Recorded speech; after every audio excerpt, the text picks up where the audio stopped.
మహాగణాధిపతయే నమః. శ్రీమాత్రే నమః. మాచిరాజ్ భక్తి ప్రేక్షకులందరికీ నమస్కారం.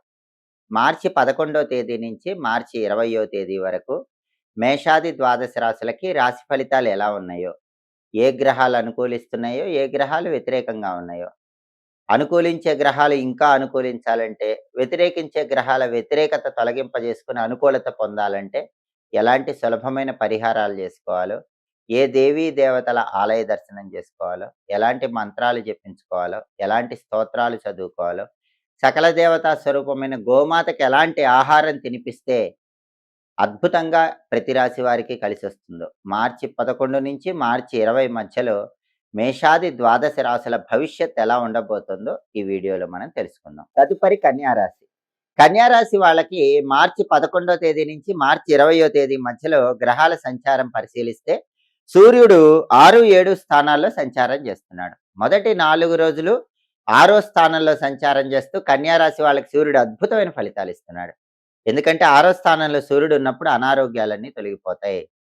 మార్చి 11 నుంచి మార్చి 14 మధ్యలో కన్యా రాశి వాళ్ళకి అసలు హెల్త్ ప్రాబ్లమ్స్ ఉండవు. ఎలాంటి హెల్త్ ప్రాబ్లమ్ ఉన్నా దానికి సొల్యూషన్ కనిపిస్తుంది. ఆరోగ్యపరంగా బాగుంటుంది. ఆఫీసులో శత్రువులు నశించిపోతారు. మార్చి 11 నుంచి మార్చి 14 మధ్యలో శత్రువులు కూడా మీకు మిత్రులుగా ఆఫీసులో మారిపోతారు. ఆఫీస్ పాలిటిక్స్ ఉండవు. బాస్ అనుకూలంగా ఉంటాడు. కొలీగ్స్ అనుకూలంగా ఉంటారు. అందరూ ఫేవరబుల్గా ఉంటారు. మీ హార్డ్ వర్క్కి తగిన రికగ్నైజేషన్ ఆఫీసులో కనిపిస్తుంది. అలాగే పాలిటిక్స్లో కూడా చాలా అద్భుతంగా పేరొస్తుంది. తండ్రి వైపు బంధువులు కూడా సపోర్ట్గా ఉండటం వల్ల ముఖ్యమైన పనులు పూర్తి చేస్తారు. తండ్రితో ఉన్న డిస్ప్యూట్స్ కూడా క్లియర్ అయిపోతాయి. 11వ తేదీ నుంచి 14వ తేదీ వరకు సూర్యుడి బలం అద్భుతంగా ఉండటం వల్ల కన్యా రాశి వాళ్ళకి ఈ రకమైన ఫలితాలు కనిపిస్తాయి. ఆ తర్వాత 15 నుంచి 20 మధ్యలో సూర్యుడు 7వ స్థానంలో వ్యతిరేక ఫలితాలు ఇస్తున్నాడు. దీనివల్ల ఏం జరుగుతుందంటే ఆఫీసులో గ్రూప్గా మీరు ఏదైనా పని చేస్తే క్రెడిట్ వేరే వాళ్ళకి వెళ్ళిపోతూ ఉంటుంది. అది మీకు బాధ కలిగిస్తుంది. మీరెంత హార్డ్ వర్క్ చేసినా పక్కవాడికే రికగ్నైజేషన్ ఉంటుంది. అది మీకు బాధ కలిగిస్తూ ఉంటుంది. ఇది 15వ తేదీ నుంచి 20వ తేదీ మధ్యలో కనిపిస్తూ ఉంటుంది. అలాగే 15 నుంచి 20 మధ్యలో బాస్‌తో గాని, కొలీగ్స్‌తో గాని జాగ్రత్తగా ఉండండి. తండ్రి వైపు బంధువులతో కూడా జాగ్రత్తగా ఉండండి. లేకపోతే చిన్న చిన్న ఇబ్బందులొచ్చే అవకాశం ఉంటుంది. ఆరోగ్యం పట్ల కూడా ప్రత్యేకమైన శ్రద్ధ వహించాలి. ఈ సమయంలో సూర్యుడు ఫేవరబుల్ అవ్వాలంటే, సూర్యుడిచ్చే వ్యతిరేక ఫలితాలు పోవాలంటే, గోధుమలు నానబెట్టి బెల్లంతో కలిపి ఆవుకు పెట్టండి. కేజింబావు గోధుమలు ఎర్ర వస్త్రంలో మూటగట్టి బ్రాహ్మణుడికి దానం ఇవ్వండి. అలాగే ఆదిత్య హృదయం వినండి. ఓం నమో భగవతే శ్రీ సూర్యాయ నమః రోజు 21 సార్లు చదువుకోండి. ఇవి చేసుకుంటే 7వ స్థానంలో సూర్యుడిచ్చే వ్యతిరేక ఫలితాలు తొలగిపోతాయి. 15వ తేదీ నుంచి 20వ తేదీ మధ్యలో కూడా కన్యా రాశి వాళ్ళ అనుకూల ఫలితాలు పొందవచ్చు. అలాగే కన్యా రాశి వాళ్ళకి ఈ 10 రోజుల్లో బుధుడు 6వ స్థానంలో ఎక్సలెంట్‌గా ఫేవరబుల్ రిజల్ట్స్ ఇస్తున్నాడు. కన్యా రాశి విద్యార్థులకి జాక్‌పాట్ కొట్టే టైం అని చెప్పాలి. ఎవరైనా కన్యా రాశి విద్యార్థులు ఎగ్జామ్స్ రాస్తే ఖచ్చితంగా నంబర్ 1 ర్యాంకులొస్తాయి. క్లాస్ ఫస్ట్ వస్తుంది. ర్యాంకులు ఎక్సలెంట్‌గా వస్తాయి. కావాల్సిన చోట సీట్లొస్తాయి. కన్యా రాశి నిరుద్యోగులు ఎవరైనా ఉంటే మంచి ప్యాకేజ్‌తో ఎక్సలెంట్ జాబ్ వస్తుంది. మీ క్వాలిఫికేషన్‌కి తగిన జాబు హై ప్యాకేజ్‌తో వచ్చే అవకాశం కన్యా రాశి నిరుద్యోగులకి ఈ సమయంలో కనిపిస్తుంది. కన్యా రాశి వ్యాపారస్తులకు కూడా చాలా బాగుంటుంది. మీరు ఏ వ్యాపారం చేస్తున్నా సరే మీరు అనుకున్న దానికంటే ఎక్కువ లాభాలే వ్యాపారంలో కనిపిస్తూ ఉంటాయి. విద్యారంగంలో, వ్యాపార రంగంలో అనుకూల ఫలితాలు, నిరుద్యోగులకు ఉద్యోగం రావటం ఇవన్నీ కూడా బుధుడి బలం వల్ల కన్యా రాశి వాళ్ళకి ఈ 10 రోజుల్లో కనిపిస్తాయి. అలాగే కుజుడు 6వ స్థానంలో ఉన్నాడు. ఇది కూడా బ్రహ్మాండం. కుజుడు 6వ స్థానంలో ఉన్నాడు అంటే భయంకరమైన శత్రువులు నశించిపోతారు. కన్యా రాశి వాళ్ళకి శత్రువు అనే వాళ్ళు ఉండరు. అందరూ మిత్రులుగా మారిపోతారు. కనిపించే శత్రువులు, కనిపించని శత్రువులు అందరూ నశించిపోతారు. ఒకవేళ ఎవరైనా శత్రువులున్నా వాళ్ళు మిత్రులుగా మారిపోతారు. అప్పులు క్లియర్ అవుతాయి. మార్చి 11 నుంచి మార్చి 20 మధ్యలో కన్యా రాశి వాళ్ళు ఎవరికైనా బల్క్ అమౌంట్‌లో అప్పులుంటే అవన్నీ కూడా క్లియర్ చేయగలుగుతారు. అలాగే అనారోగ్యాలుంటే అవన్నీ కూడా తొలగిపోతాయి. కంప్లీట్‌గా ఆరోగ్యం అనేది వస్తుంది. బీపీ ఉన్న వాళ్ళకి బీపీ కంట్రోల్‌లో ఉంటుంది. హార్ట్ ప్రాబ్లమ్స్ ఉన్న వాళ్ళకి అవి కంట్రోల్‌లో ఉంటాయి. ఎలాంటి హార్ట్ ప్రాబ్లమ్స్ ఉన్నా అవి క్లియర్ అయిపోతూ ఉంటాయి. బ్యాంక్‌కి లోన్‌లు శాంక్షన్ అయ్యే అవకాశం ఉంది. రియల్ ఎస్టేట్‌లో మంచి డీల్ ఓకే అయ్యి మంచి లాభాలొచ్చే అవకాశాలున్నాయి. 6వ స్థానంలో కుజుడి వల్ల హోటల్ బిజినెస్ ఎక్సలెంట్‌గా ఉంటుంది. రైస్ బిజినెస్, ఎండుమిర్చి బిజినెస్, కాపర్ మెటీరియల్‌కి సంబంధించిన బిజినెస్‌లు ఇవన్నీ కూడా చాలా అద్భుతంగా ఉండటానికి 6వ స్థానంలో కుజుడి సంచారం అనేది కన్యా రాశి వాళ్ళకి ఫేవరబుల్ రిజల్ట్స్ ఇస్తుంది. అలాగే కన్యా రాశి వాళ్ళకి శుక్రుడు 7వ స్థానంలో వ్యతిరేక ఫలితాలు ఇస్తున్నాడు. శుక్రుడి బలం మాత్రం లేదు. మార్చి 11 నుంచి మార్చి 20 మధ్యలో శుక్రుడు 7వ స్థానంలో ఉండటం వల్ల పెళ్ళిళ్ళు కొంచెం డిలే అయ్యే అవకాశం ఉంది. ఎవరైనా కన్యా రాశి వాళ్ళకి సంబంధం కుదురుతుంది అనుకున్నప్పుడు గూడా లాస్ట్ మొమెంట్‌లో క్యాన్సిల్ అయ్యే అవకాశం ఉంటుంది.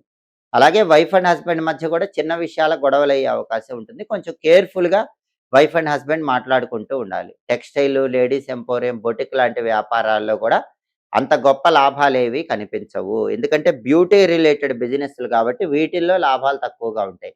మిగిలిన అన్ని బిజినెస్‌ల్లో బుధుడి బలం ఎక్సలెంట్‌గా ఉంది కాబట్టి లాభాలొస్తాయి. ఒక్క బ్యూటీ రిలేటెడ్ బిజినెస్‌లో మాత్రమే శుక్రుడి బలం లేదు కాబట్టి కొద్దిగా లాభాలు తక్కువగానే ఉంటాయి. ఒక్కొక్కసారి కొద్దిగా నష్టం గూడా కనిపిస్తూ ఉంటుంది. సినిమా, టీవీ రంగాల్లో, సంగీత, నాట్య రంగాల్లో గూడా అవకాశాలు అంతంత మాత్రంగానే ఉంటాయి. సాధారణంగానే ఉంటాయని చెప్పుకోవాలి. శుక్రుడి బలం లేదు కాబట్టి, శుక్రుడి బలం పెరగటానికి నానబెట్టిన అలసందలు అంటే బొబ్బర్లు ఆవుకు పెట్టాలి.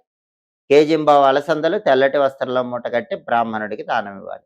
శుక్రుడికి అధిష్టాన దైవం రాజరాజేశ్వరి అమ్మవారు. కాబట్టి ప్రతిరోజు రాజరాజేశ్వరి అష్టకాన్ని చదివినా లేదా విన్నా కన్యా రాశి వాళ్ళకి శుక్రుడి బలం పెరుగుతుంది. ఈ రకమైన వ్యతిరేక ఫలితాల నుంచి చాలా సులభంగా బయటపడవచ్చు. అలాగే ఓం శ్రీ రాజమాతంగ్యై నమః అనే మంత్రాన్ని రోజు 21 సార్లు చదువుకున్నా కూడా కన్యా రాశి వాళ్ళకి ఈ 10 రోజుల్లో సంపూర్ణంగా అమ్మవారి అనుగ్రహం వల్ల అద్భుతమైన శుభ ఫలితాలు అందిపుచ్చుకోవచ్చు. కాబట్టి కన్యా రాశి వాళ్ళకి బుధుడు ఎక్సలెంట్‌గా ఉన్నాడు. కుజుడు ఎక్సలెంట్‌గా ఉన్నాడు. సూర్యుడు మొదటి 4 రోజుల్లో ఎక్సలెంట్‌గా ఉన్నాడు. కాబట్టి 15వ తేదీ నుంచి 20వ తేదీ వరకు సూర్యుడి పరిహారాలు చేసుకోవటం. ఈ 10 రోజుల్లో శుక్రుడి పరిహారాలు చేసుకోవటం చేస్తే కన్యా రాశి వాళ్ళకి ఈ 10 రోజుల్లో తిరుగుండదని చెప్పటంలో ఏమాత్రం సందేహం లేదు. పరాభవ నామ సంవత్సర ఉగాది నుంచి ద్వాదశ రాశుల వారికి సంపూర్ణంగా లక్ష్మీ కటాక్షం కలగాలంటే, సంవత్సరమంతా లక్ష్మీదేవి యోగించాలంటే కొన్ని ప్రత్యేకమైన విధి విధానాలు పాటించాలి. లక్ష్మీ కటాక్షం కలగాలని భావించే వాళ్ళందరూ కూడా ప్రతిరోజు ఇంట్లో దీపారాధన చేసేటప్పుడు మీరు నువ్వుల నూనెతో దీపారాధన చేసినా సరే కనీసం ఒక్క చొక్క ఆవు నెయ్యి వేసి దీపం పెట్టండి. ఆవు నెయ్యితో దీపం పెడితే లక్ష్మీ కటాక్షం తొందరగా కలుగుతుంది. అలాగే చాలామందికి కుటుంబంలో విభేదాభిప్రాయాలు ఎక్కువగా ఉంటాయి. కుటుంబ సభ్యుల మధ్య విభేదాభిప్రాయాలు తొలగింపజేసుకోవాలంటే 2 తేనె చుక్కలు దీపారాధన కుందిలో వేసి దీపాన్ని వెలిగించండి. అలా చేయటం ద్వారా కుటుంబంలో ఎలాంటి విభేదాభిప్రాయాలున్నా ఆ విభేదాభిప్రాయాల నుంచి సులభంగా బయటపడవచ్చు. అలాగే లక్ష్మీ కటాక్షం కలగాలంటే ఇంట్లో ఆడవాళ్ళు తప్పకుండా కొన్ని నియమాలు పాటించండి. వాటిలో ముఖ్యమైనది ఏంటంటే ఇంట్లో ఆహారం వ్యర్థం కాకూడదు.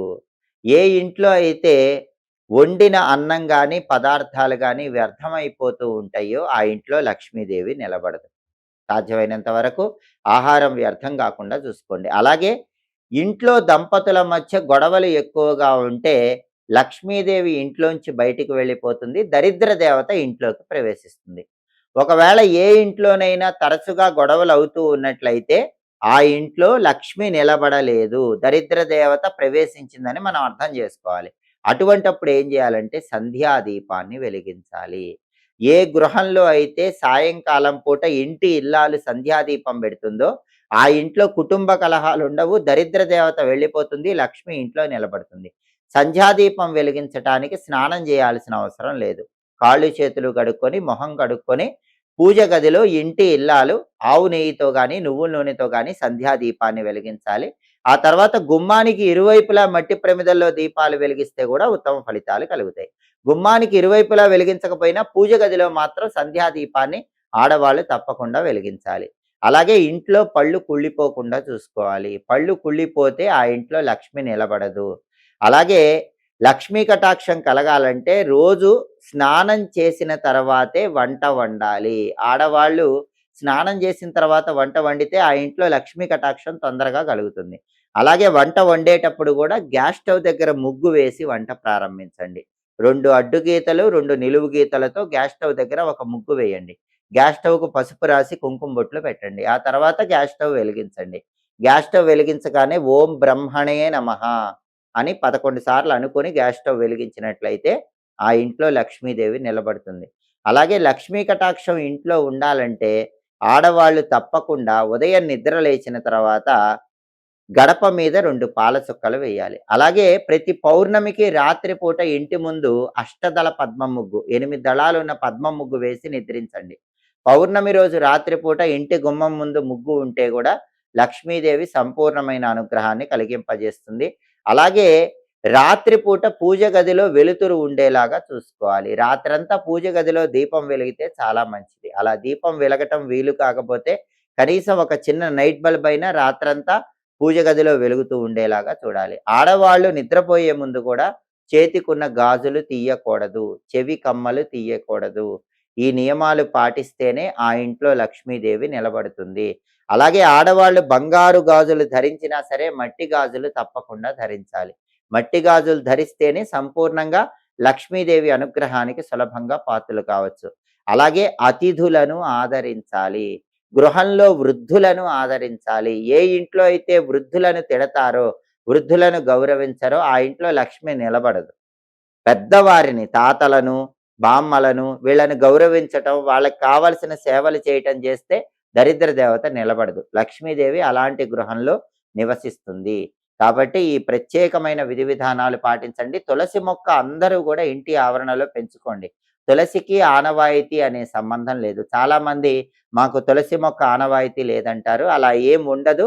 ఖచ్చితంగా ఇంటి ఆవరణలో బయట వైపు తులసి మొక్క పెంచుకోండి. దానివల్ల సంపూర్ణంగా లక్ష్మీదేవి అనుగ్రహిస్తుంది. ఒకవేళ మీకు ఆనవాయితీ లేకపోయినా ఇప్పటి నుంచి తులసి మొక్కను ఇంటి ఆవరణలో పెట్టుకోవటం, వీలైనప్పుడల్లా సాయంకాలం పూట తులసి కోట దగ్గర దీపం పెట్టుకోవటం, అలాగే తులసి కోటకు ప్రదక్షిణలు చేయటం చేసుకున్నట్లయితే దానివల్ల శ్రీ మహాలక్ష్మీదేవి ఇంట్లో నిలబడుతుంది. పరాభవ నామ సంవత్సర ఉగాది నుంచి అందరూ కూడా లక్ష్మీ కటాక్షం కలగటానికి ఈ విధి విధానాలు పాటించండి. సంవత్సరం అంతా ఆర్థికంగా మంచి పురోభివృద్ధిని అందిపుచ్చుకోండి. ఎప్పటికప్పుడు దినఫలాలు, మాస ఫలాలు, సంవత్సర ఫలితాలు, అలాగే గ్రహాల సంచారంలో వచ్చే మార్పును బట్టి ఫలితాలు, ఇవన్నీ తెలుసుకోవాలంటే మాచిరాజు భక్తి ఛానల్ తప్పకుండా చూడండి. మా వీడియోస్ మీకు నచ్చినట్లయితే మా ఛానల్ లైక్ చేయండి, కామెంట్ చేయండి. మా ఛానల్ వీడియోస్ 10 మంది మిత్రులకు షేర్ చేయండి. మా ఛానల్ సబ్స్క్రైబ్ చేసుకోండి. పక్కనున్న బెల్ సింబల్ నొక్కటం మాత్రం మర్చిపోకండి. సర్వే జనాః సుఖినో భవంతు. స్వస్తి.